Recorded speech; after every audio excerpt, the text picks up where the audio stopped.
Chicken gravy టేస్టీగా యమ్మీగా మంచిగా చాలా బాగా రావాలంటే ఈ విధంగా ట్రై చేయండి. చాలా టేస్టీగా వస్తుంది. ఇంట్లో ఎంతమంది ఉన్నా కానీ ఇలా గ్రేవీ చేసి పెడితే అందరికీ సరిపోతుంది. ఫస్ట్ అయితే ఆయిల్ హీట్ అయ్యాక కొన్ని క్యాషూ నట్స్ వేసుకొని వేయించుకోవాలి. మరీ ఎర్రగా కానివ్వద్దు క్యాషూ నట్స్ని. తర్వాత ఉల్లిపాయ ముక్కలు వేసుకొని వేయించుకోవాలి.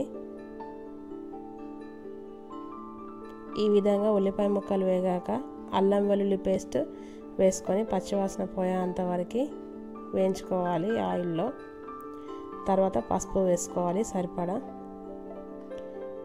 నాన్ వెజ్ కర్రీలోకి కొంచెం పసుపు ఎక్కువగానే పడుతుంది.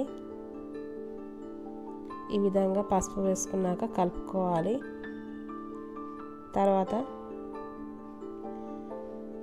మంచిగా శుభ్రంగా కడుక్కున్న 1 కిలో చికెన్ని ఇందులో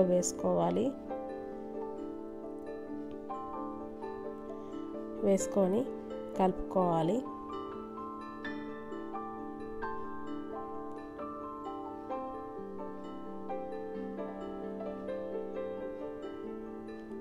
తర్వాత మూత పెట్టేసుకొని ఒక 10 నిమిషాలు మీడియం ఫ్లేమ్ మీద చికెన్లో వాటర్ వచ్చేంత వరకు ఉడికించుకోవాలి. ఈ విధంగా వాటర్ రావాలి చికెన్ నుండి. ఇంకొక 5 నిమిషాలు ఉడికించుకోవాలి మూత పెట్టుకొని.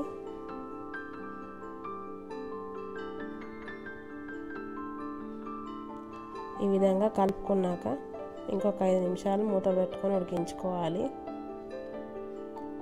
5 నిమిషాల తర్వాత ఇదిగో ఈ వాటర్లో చూడండి ఆయిల్ అనేది తేలింది. ఈ విధంగా తెల్లదాకా ఉడికించుకోవాలి. తర్వాత కొత్తిమీర గ్రైండ్ చేసుకోవాలి గ్రైండర్లో వేసుకొని. అలాగే టమాటాలు కూడా గ్రైండ్ చేసుకోవాలి. తర్వాత కారపొడి వేసుకోవాలి. నేను కిలో చికెన్కి 3 టేబుల్ స్పూన్ల కారం వేసుకున్నాను. తగినంత ఉప్పు వేసుకోవాలి.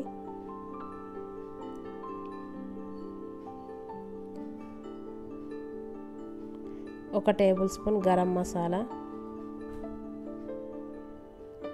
తర్వాత ఇందాక పట్టి పెట్టుకున్న కొత్తిమీర పేస్ట్ని ఇందులో వేసుకోవాలి. తర్వాత 2 టమాటాలు గ్రైండ్ చేసుకొని వేసుకొని కలుపుకోవాలి.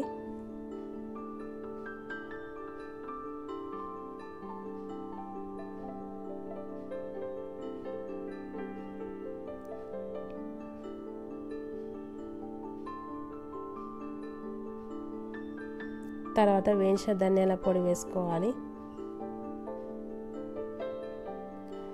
వేసుకొని కలుపుకొని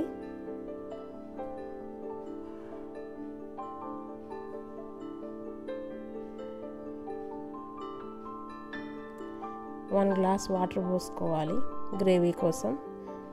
ఈ వాటర్ సరిపడా పోస్తే చికెన్ మంచిగా ఉడుకుతుంది.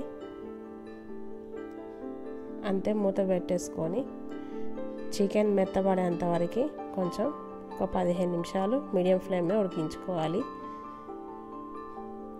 ఈ విధంగా అడుగు అంటకుండా కలుపుకోవాలి. అంతే, ఎంతో సింపుల్గా చికెన్ కర్రీ మంచి గ్రేవీతోటి తయారైపోయింది.